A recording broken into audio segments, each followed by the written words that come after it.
और बुलेटिन की शुरुआत जम्मू कश्मीर से आ रही एक बड़ी खबर के साथ करेंगे। एनकाउंटर को अंजाम दिया है वहां पर सुरक्षा बलों के जवानों ने। पुलवामा में सुरक्षा बल के जवानों ने आतंकियों की एक बड़ी साजिश को नाकाम किया है। कुल 3 आतंकी मार गिराए गए हैं। मारे गए आतंकियों में लश्कर का कमांडर इजाज उर्फ अबू हुरैरा भी शामिल है। एनकाउंटर पुलवामा के जिला अस्पताल के पास हुआ। 2 से 3 आतंकियों के छिपे होने की यहां सूचना मिलने पर आर्मी और सीआरपीएफ ने जॉइंट ऑपरेशन शुरू किया था, जिसके बाद 3 आतंकियों को मार गिराया गया है। लश्कर तैयबा का कमांडर इजाज भी ढेर कर दिया गया। एक बड़ी कामयाबी यहां पर सुरक्षा बलों के लिहाज से मानी जा रही है। अशरफ वानी मेरे सहयोगी इस वक्त तमाम जानकारी के साथ जुड़ गए हैं। अशरफ, क्या अपडेट, क्या जानकारी? नेहा, जैसे आपने कहा कि एक बड़ी सफलता है सुरक्षा बलों के लिए, क्योंकि अगर हम पिछले लगातार 10 दिनों की बात करें तो 4 मुठभेड़ें हुई हैं, जिनमें 12 जो है मिलिटेंट अलग अलग मुठभेड़ों में मारे गए हैं। अगर बीती रात की मुठभेड़ की बात करें, बीती रात में ही सुरक्षा बलों को जानकारी मिली थी कि पुलवामा कस्बे के डिस्ट्रिक्ट हॉस्पिटल के पास जो लश्कर के 3 मिलिटेंट छुपे हुए हैं, उसके बाद पूरे इलाके की घेराबंदी कर दी गई। यहां तक कि कर्फ्यू की घोषणा भी इस कस्बे में की गई और उसके बाद जो मुठभेड़ हुई है उसमें तीनों ये लश्कर के कमांडर सहित 3 जो मिलिटेंट हैं वो मारे गए हैं। 2 स्थानीय हैं और अभी भी जो है इलाके में कर्फ्यू इसलिए लगाया गया ताकि लॉ एंड ऑर्डर की कोई सिचुएशन यहां पर ना बने। अगर सफलताओं की बात करें, जैसे मैंने आपको कहा कि लश्कर पर लगातार जो है दबाव बढ़ रहा है सुरक्षा बलों का, खासतौर से दक्षिणी कश्मीर में, और पिछले कई दिनों के दौरान जितनी भी मुठभेड़ें हुई हैं उनमें लश्कर के ही आतंकी मारे गए हैं। अभी फिलहाल जो है तलाशी अभियान वहां पर चल रहा है और जैसे मैंने आपको कहा कि कर्फ्यू भी है कस्बे में लगाया गया है ताकि किसी तरह की लॉ एंड ऑर्डर सिचुएशन वहां पर न बने और आम लोगों को कोई नुकसान न पहुंचे। बहुत बहुत शुक्रिया अशरफ इस तमाम जानकारी के लिए आपका। बात अब हिमाचल प्रदेश की करेंगे। वही जाएंगे देख लेंगे, बस 1 मिनट खाएंगे वही जाएंगे।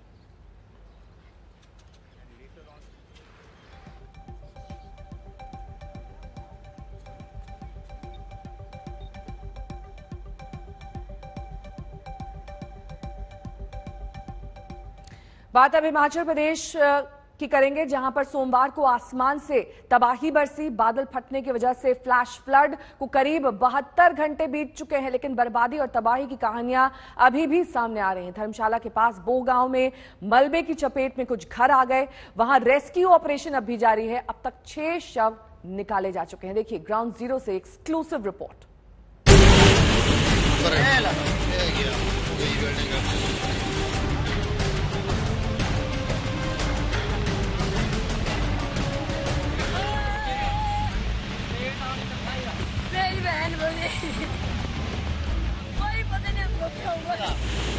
सोमवार की सुबह हिमाचल प्रदेश के कांगड़ा जिले में कुछ इस तरह आया था फ्लैश फ्लड। तबाही का पानी तो चंद घंटों में निकल गया, लेकिन पानी के उतरने के बाद छूट गया बर्बादी का मंजर।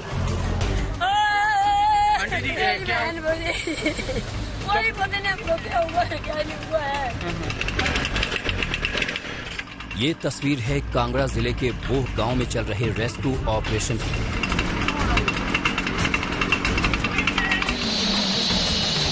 तस्वीरें देखिए, घर पर गिर गए मलबे को साफ कर छत को गैस कटर से काटा जा रहा है। हथौड़े से छत को तोड़ा जा रहा है।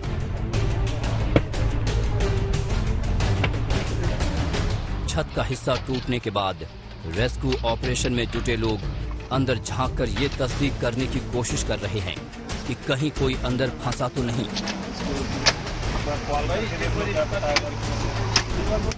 बर्बादी के इस मंजर को देखिए, चारों तरफ मलबे ही मलबे, घरों तक बड़े बड़े पत्थर पहुंच गए। इस घर को देखिए, घर के बरामदे में बड़े बड़े बोल्डर हैं। घर का दरवाजा चट्टान से बंद है। लोग सूनी आंखों से अपने गांव की बर्बादी का मंजर देख रहे हैं। जो खूबसूरत आशियाना हुआ करता था, फ्लैश फ्लड ने उसे बदरंग कर दिया।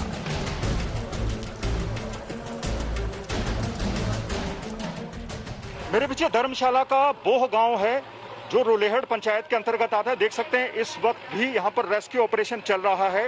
ये घटना सोमवार दोपहर 12 साढ़े 12 बजे की है, जब अचानक इस पहाड़ी से बहुत ज्यादा मात्रा में पानी आ गया और यहाँ के 11 घर तबाह उससे हो गया। उसके अलावा यहाँ पर एक वेटरनरी यानी पशु चिकित्सालय भी था, वो भी तबाह हो गया। ये एक घर यहाँ पे बचा हुआ है, मलबा भी देख सकते हैं इस घर के भीतर तक पहुँच गया है। इस घर के रहने वाले लोग अब यहाँ पर देख सकते हैं। बर्बादी की कहानी दिलों को झकझोर देने वाली है। हर जुबान से बर्बादी की दास्तां निकल रही है। मेरी बहन बोली कोई पता नहीं हमको क्या हुआ है क्या नहीं हुआ है।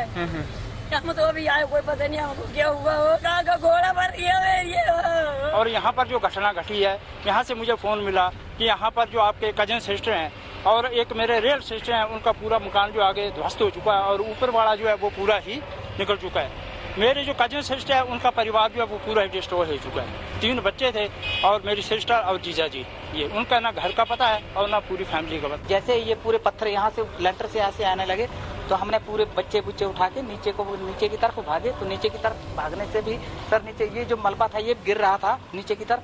बड़ी मुश्किल से यहाँ पर सब नीचे, फिर पहाड़ी थी, आगे नाला था, तो उसको बड़ी मुश्किल से क्रॉस करके तब जाके बचे हम। आगे जाके सर दूसरे के घर में ठहरे। धर्मशाला के पास बोह गांव में सोमवार सुबह करीब 10:30 बजे बादल फटने से तबाही बरसी थी। अब तक मलबे से 6 लोगों के शव बरामद हो चुके हैं, जिसमें पंजाबी सूफी सिंगर मनमीत सिंह भी शामिल हैं। कुल 15 लोग मलबे में फंसे थे। बाकी लोगों को ढूंढने का काम जारी है। एक महिला का शव पास के उफनते नाले से निकाला गया। आदरणीय अमित शाह जी से भी बातचीत की। उनका फोन मुझे व्यक्तिगत रूप से आया कि मैंने सुना कि आपके वहाँ बहुत बड़ा नुकसान है, तो मदद क्या कर सकते हैं। मैंने कहा तुरंत हमको एनडीआरएफ की टीम वहाँ पर रवाना करनी होगी। तो तुरंत उन्हें आदेश दिए। एनडीआरएफ की टीम यहाँ पहुंच करके रेस्क्यू ऑपरेशन में लगी है। तबाही बड़ी है, बर्बादी का मंजर भयानक है। कुदरती खूबसूरती के लिए मशहूर इस गांव को कुदरत के कोहराम ने ही बर्बाद कर दिया। मंजीत सहगल, बोह गांव, कांगड़ा, आज तक। तो आपने देखा किस तरीके से सोमवार को आए फ्लैश फ्लड से कांगड़ा जिले के बरसाती नालों में उफान आ गया। नालों में आए सैलाब ने हाईवे को काटना शुरू कर दिया और पानी सड़क तक आ पहुंचा। देखिए मंडी पठानकोट हाईवे से फ्लैश फ्लड से हुई तबाही की ये रिपोर्ट।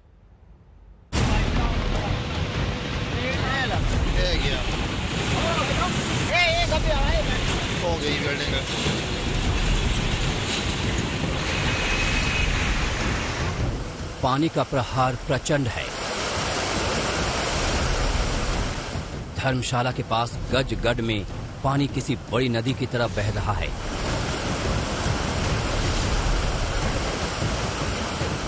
पानी में उफान ऐसा कि जो सामने आए बह जाए। अब दूसरी तस्वीर देखिए। ये कोई नदी या बरसाती नाला नहीं, बल्कि धर्मशाला के गग्गल एयरपोर्ट के पास से गुजरने वाला मंडी पठानकोट हाईवे की तस्वीर है। फ्लैश फ्लड से गजगढ़ में आई उफान ने हाईवे पर भारी तबाही मचाई है। हाईवे का बड़ा हिस्सा कट चुका है। सड़कों पर पानी है। लोग बेबसी में बर्बादी का मंजर देख रहे हैं। हम इस वक्त पठानकोट मंडी राष्ट्रीय राजमार्ग पर हैं और ये आप देख सकते हैं गज खड सड़क पर उसका पानी बहने लगा है और ये कांगड़ा के अंतर्राष्ट्रीय एयरपोर्ट गग्गल के से कुछ ही दूरी पर स्थित है। देख सकते हैं किस तरह से अब इस खड का पानी सड़क को काटकर अब हाईवे को जाम करके बैठा हुआ है। दूर दूर तक नजर दौड़ाएं तो इस पानी ने दोनों तरफ से रास्ता रोक दिया है।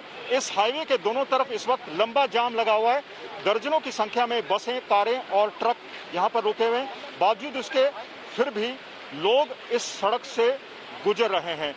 कमोबेश कांगड़ा जिला में इस तरह के दर्जनों नदी नाले हैं जो उफान पर हैं। कुल मिलाकर कांगड़ा जिला हो, हमीरपुर हो और बाकी दूसरे जिले हो, हिमाचल प्रदेश में जनजीवन ठप होकर रह गया है।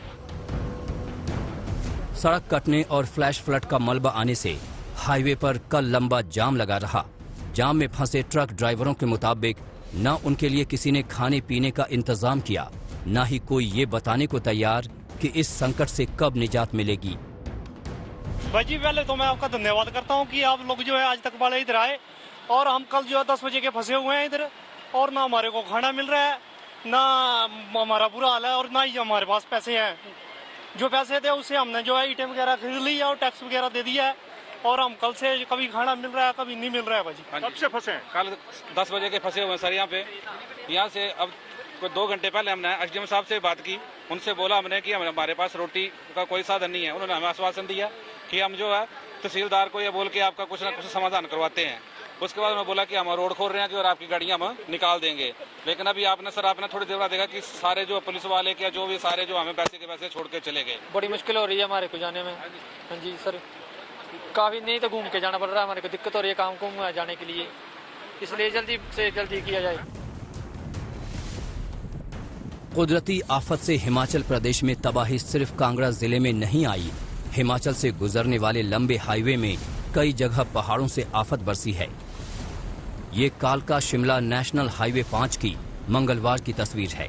सड़कों पर लंबा जाम आप देख सकते हैं, दूर दूर तक गाड़ियां ही गाड़ियां।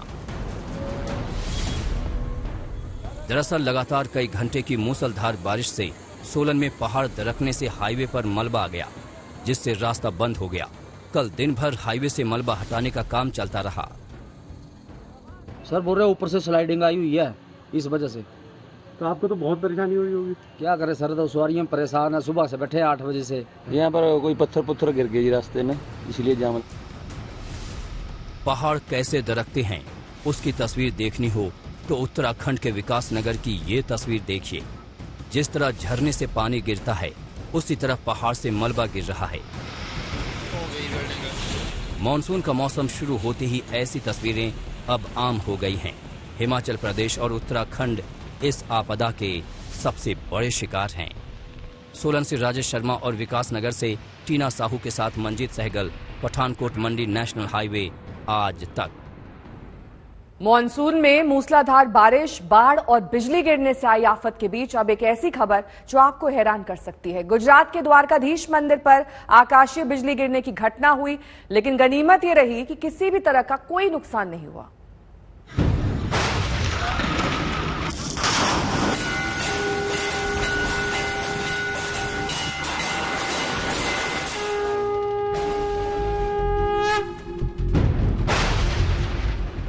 भक्तों की आंखों के सामने मंगलवार को जो हुआ उसी चमत्कार को अब नमस्कार कर रहे हैं। भीषण बारिश के दौरान द्वारका मंदिर के परिसर में बिजली गिरी। उस वक्त जब भक्त मौजूद थे, पूजा पाठ चल रहा था। भक्तों ने क्या देखा, सबसे पहले उनकी जुबानी पूरी कहानी सुनिए।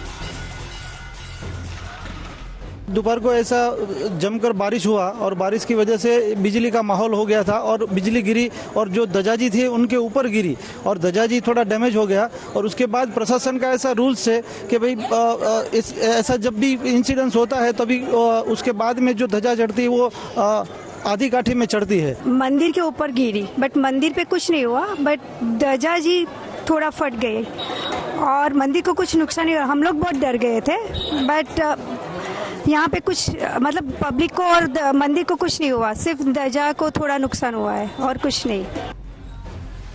चश्मदीदों के मुताबिक द्वारकाधीश ही भक्तों के रक्षक बनकर खड़े हो गए। सोचिए बिजली भक्तों पर गिरी होती तो क्या होता। बिजली गिरी लेकिन किसी का बाल भी बांका नहीं हुआ। यहाँ तक कि मंदिर को भी किसी तरह का कोई नुकसान नहीं हुआ। सिर्फ मंदिर के शिखर पर लहरा रही ध्वज फट गई। इतना भयानक था, बारिश इतनी भयंकर थी कि हम लोग सोच भी नहीं सकते कि इतनी सारी बारिश होगी और हमारा प्रोग्राम सक्सेस होगा। दोपहर को 11-12 बजे से बारिश शुरू हुई, 3:30 बजे तक हम पूजा जब तक ध्वजा की स्टार्ट की तब तक काफ़ी बारिश गिर रही थी और हम संशय में थे कि ध्वजा कैसे चढ़ाएंगे। और लेकिन द्वारकाधीश की कृपा से यहाँ 3 बजे बिजली गिरी वो ध्वजा के ऊपर, मंदिर के ऊपर। उसके बाद 5 बजे की हमारी ध्वजा थी, तो द्वारकाधीश ने पूरा बिजली को अपने मंदिर में समा लिया और एक चमत्कार हुआ। और 3:30 बजे के बाद बारिश भी बंद हो गई और हमारी 5 बजे जो ध्वजा थी वो हमने गाते बाजाते हुए आराम से चढ़ाई ध्वजा और द्वारकाधीश ने हमारी ध्वजा स्वीकार कर ली। द्वारकाधीश मंदिर पर बिजली गिरने की घटना को लेकर मंदिर प्रशासन से गृह मंत्री अमित शाह ने फौरन पूरी डिटेल ली। द्वारकाधीश नाम का मतलब है द्वारका के राजा यानी भगवान श्री कृष्ण। श्रद्धालुओं का कहना है कि जब प्रभु द्वारका में विराजमान हैं, तो काल भी भक्तों का कुछ नहीं बिगाड़ सकता। गोपी घांघर के साथ आज तक ब्यूरो। और अब बात पुणे की करेंगे, जहां पर बोनेट पर वीडियो शूट कराने वाली दुल्हन पर एफआईआर दर्ज हो चुकी है। बिना मास्क बोनेट पर बैठकर वीडियो शूट करा रही दुल्हन के अलावा कैमरामैन और कार में बैठे तमाम लोगों पर महाराष्ट्र कोविड मैनेजमेंट एक्ट के तहत और मोटर व्हीकल एक्ट के तहत केस दर्ज किया गया है। ये वायरल वीडियो पुणे के दिवे घाट का है, जिसमें दुल्हन बोनेट पर बैठकर अपना वीडियो शूट करा रही थी। कार के आगे बाइक पर चल रहा कैमरा पर्सन उसका वीडियो बना रहा था। वीडियो वायरल होते ही पुणे पुलिस हरकत में आई और उसने दुल्हन, कैमरामैन और कार में बैठे तमाम लोगों के खिलाफ मामला दर्ज किया है। दुल्हन के अलावा कार में बैठे लोगों ने भी मास्क नहीं लगा रखा है। पुलिस ने शूटिंग में इस्तेमाल किया गया कैमरा भी जब्त कर लिया है।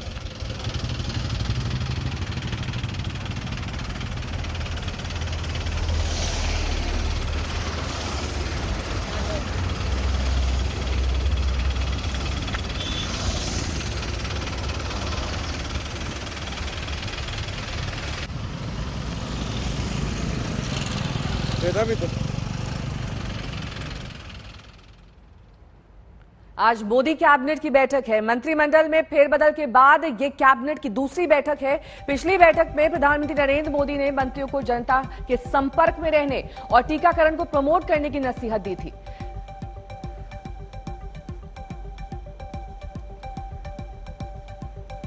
वहीं संसद के मानसून सत्र से पहले राजनाथ सिंह के घर बीजेपी नेताओं की आज ही अहम बैठक है। कल ये बैठक हुई, जिसमें अमित शाह और बीजेपी अध्यक्ष जेपी नड्डा शामिल हुए। सूत्रों के मुताबिक बैठक में संसद के मानसून सत्र में विपक्ष के हमले से निपटने की रणनीति बनाई गई। तीसरी खबर कांग्रेस से जुड़ी हुई है। सोनिया गांधी ने कांग्रेस संसदीय कमेटी की वर्चुअल बैठक बुलाई है। बैठक में संसद के मानसून सत्र की रणनीति तैयार की जाएगी।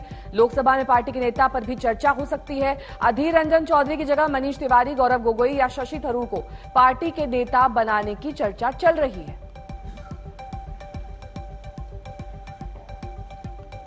टोक्यो ओलंपिक का काउंटडाउन शुरू हो चुका है। 23 जुलाई से 8 अगस्त तक चलने वाले खेलों के सबसे बड़े आयोजन के लिए भारतीय ओलंपिक दल 17 जुलाई को जापान के लिए रवाना होगा। इससे पहले प्रधानमंत्री नरेंद्र मोदी ने ओलंपिक दल का उत्साह बढ़ाया और खिलाड़ियों से वर्चुअल संवाद किया। दीपिका जी, जब आप सफलता के इतने शिखर पर पहुंच जाते हैं तो लोगों की आपसे अपेक्षाएं भी बढ़ जाती हैं। अब सामने ओलंपिक जैसा सबसे बड़ा इवेंट है, तो अपेक्षाओं और फोकस के बीच आप संतुलन कैसे बना रही हैं? सर, उम्मीदें तो है, लेकिन सबसे ज्यादा उम्मीदें खुद से होती है और हम यहीं पे फोकस कर रहे हैं कि जितना भी ध्यान है अपने प्रैक्टिस पे हो और कैसे मुझे परफॉर्म करना है, इस चीज पे मैं सर ज्यादा फोकस कर रही हूँ। चलिए, आपको बहुत बहुत बधाई कि आपने विषमताओं में हार नहीं मानी। आपने चुनौतियों को ही ताकत बना लिया है और मैं देख रहा हूं कि स्क्रीन पर मुझे आपके परिवारजन भी दिखाई दे रहे हैं। मैं उनको भी नमस्कार करता हूं। देश को पूरा भरोसा है कि आप ओलंपिक में भी ऐसे ही देश का गौरव बढ़ाएगी। वैसे तो आप हर पंच में चैंपियन है, लेकिन आपका सबसे फेवरेट पंच कौन सा है? जॉब, हुक, अपरकट या कुछ और ये भी बताइएगा कि ये पंच क्यों आपका फेवरेट है? सर, मेरा फेवरेट पंचेस तो ये मेरा स्ट्रांग साउथ पोल है, तो मेरा सबसे फेवरेट है सर। तो इसमें कोई भी लोग को मिस नहीं कर पाते हैं।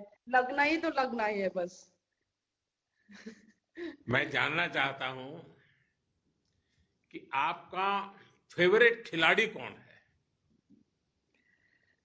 सर, मेरा फेवरेट खिलाड़ी तो बॉक्सिंग में सर हीरो है, इंस्पिरेशन है, मोहम्मद अली है सर। उससे मेरे को इंस्पायर होके बॉक्सिंग चुना हूँ सर। मुझे याद आता है कि गोपीचंद जी ने एक इंटरव्यू में कहा था कि उन्होंने रियो ओलंपिक के पहले आपका फोन ले लिया था, आपको आइसक्रीम भी खाना अलाउ नहीं किया था। क्या अभी भी आपके आइसक्रीम खाने पर पाबंदी लगी हुई है या कुछ छूट मिली है? सर, ऑब्वियसली थोड़ा कंट्रोल करती हूँ सर, क्योंकि एक एथलीट के लिए डाइट बहुत इम्पोर्टेंट है और कि अभी ओलंपिक्स है तो तैयारी कर रही हूँ, तो ऑब्वियसली थोड़ा डाइट कंट्रोल तो करूंगी, तो आइसक्रीम उतना नहीं खाती हूँ सर, बस कभी कभी खाती हूँ। सिंधु जी, आपके माता पिता ने आपको विश्व चैंपियन बनाने के लिए बहुत त्याग किए हैं, उन्होंने अपना काम कर दिया है। अब आपकी बारी है, आप खूब मेहनत कीजिए और मुझे विश्वास है कि इस बार भी आप जरूर सफल होगी। और जब सफलता के बाद मेरा मिलना होता ही आप लोगों से, तो मैं भी आपके साथ आइसक्रीम खाऊंगा। तीसरी लहर के खतरे को देखते हुए उत्तराखंड सरकार ने कांवड़ यात्रा को रद्द कर दिया है, लेकिन देश की असली चिंता हिल स्टेशन पर लोग जितनी बेफिक्री से घूम रहे हैं उसे लेकर है। तीसरी लहर को ये न्योता दे रहा है।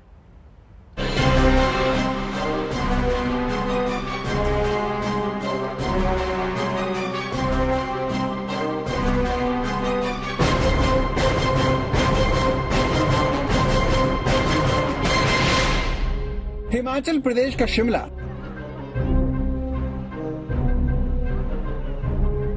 जम्मू कश्मीर का पटनी टॉप, उत्तराखंड के रुद्रप्रयाग का चोपता, देश के किसी भी हिल स्टेशन का नाम लीजिए, कोरोना को लेकर हर जगह लापरवाही की तस्वीरें एक जैसी हैं। सर, मन का डर की बात यह है कि डर के जिएंगे तो जिंदगी कैसे जी पाएंगे? डर में जिएंगे तो जिंदगी नहीं जी पाएगा आदमी। जिंदगी जीने का जुनून ऐसा है, भले ही जिंदगी दांव पर लग जाए। तभी तो शिमला घूमने आए लोगों को बच्चों की तरह मास्क लगाने के लिए याद दिलाना पड़ रहा है। कृपया ध्यान दें, शिमला पुलिस आपका स्वागत करती है। सभी पर्यटकों और स्थानीय लोगों से निवेदन है कि कृपया मास्क पहन के रखें, उचित दूरी बना के रखें। मना करने के बावजूद लोग मानने को तैयार नहीं है।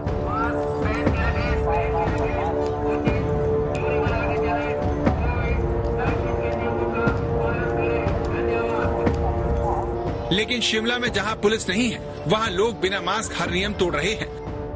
कोरोना को लेकर इसी लापरवाही को देखते हुए स्वास्थ्य मंत्रालय ने कहा कि लोग कोरोना की तीसरी लहर की चेतावनी को मौसम के अलर्ट की तरह लेते हैं। उन्हें इस खतरे को गंभीरता से लेना होगा। कुछ लोग भले ही दूसरी लहर से सबक सीखने को तैयार ना हो, लेकिन उत्तराखंड सरकार ने अपनी पुरानी गलती से सीखते हुए कांवड़ यात्रा को रद्द करने का फैसला किया है। उत्तराखंड में इस साल कांवड़ यात्रा नहीं होगी। राज्य सरकार ने इस साल कांवड़ यात्रा को रद्द करने का ऐलान किया। ये फैसला कोरोना वायरस के खतरे को देखते हुए लिया गया है। अप्रैल और मई के महीने में कोरोना की दूसरी लहर की एक बड़ी वजह कुंभ और दूसरे धार्मिक आयोजनों को बताया गया, लेकिन इस बार उत्तराखंड सरकार ने देरी न दिखाते हुए ये फैसला लिया ताकि हरिद्वार में भीड़ इकट्ठी न हो। आईएमए ने सरकार को सावधान करते हुए एक चिट्ठी लिखी, जिसमें लिखा, ऐसे समय में जब हर किसी को तीसरी लहर को रोकने के लिए काम करना चाहिए, तब देश के कई हिस्सों में सरकारें और लोग लापरवाह हो रहे हैं। कोविड के नियमों का पालन किए बगैर भीड़ इकट्ठी हो रही है। पर्यटन, तीर्थ यात्रा, धार्मिक उत्सव सब जरूरी है, लेकिन उनके लिए हम कुछ महीने इंतजार कर सकते हैं। आईएमए से पहले कई संस्थान तीसरी लहर को लेकर चेतावनी दे चुके हैं, जिनकी चिंता को हिल स्टेशनों पर इकट्ठा हो रही ये भीड़ बढ़ा रही है, जहां घूमने के रोमांच में मास्क को भुला दिया गया है। कोरोना फैलाने वाले इन लोगों ने पहाड़ों पर नियमों के साथ घूमने आए लोगों के लिए भी मुसीबत खड़ी कर दी है। मतलब कि गर्मी भी बहुत थी, तो इसीलिए बाहर मतलब कि एंजॉय करने के लिए आए थे। लेकिन लोग है कि लोग बात ही नहीं मानते हैं, मतलब कि सोशल डिस्टेंस भी नहीं रख रहे हैं, मास्क डाल के नहीं आ रहे हैं। कोरोना की दूसरी लहर के लिए कुंभ और चुनावी रैलियों को जिम्मेदार माना गया। सवाल ये है, क्या इस बार बिना मास्क घूमने की ये सनक देश को भारी पड़ने वाली है? आज तक ब्यूरो।